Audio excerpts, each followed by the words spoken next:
So now let's see how we can work around with video modifiers inside of Blender.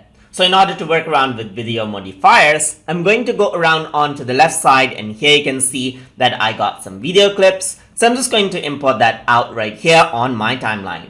So once I do that, you can see the timeline right here, and then this is the video footage right here. So now what I'm going to do is I'm just going to delete out the bottom end side right here.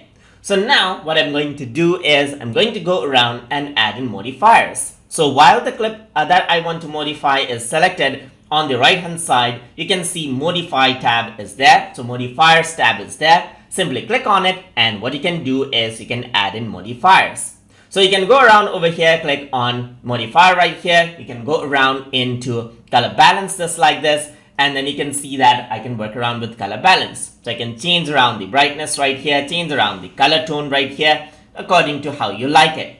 Similarly, you can go around over here, click on add strip modifier right here. You can go for brightness and contrast, which allows you to add in another option over here as well. So you can increase the brightness over here, increase the contrast, and this is the video look.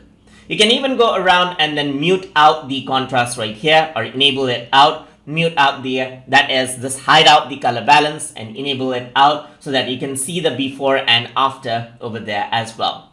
And that is how you can work around with video modifiers. You can add as much as video modifiers as you wish. You can work around with tone right here, let's say for example, work around with the intensity of the tone right here, increase out the contrast and so forth, and then work around with it in different ways.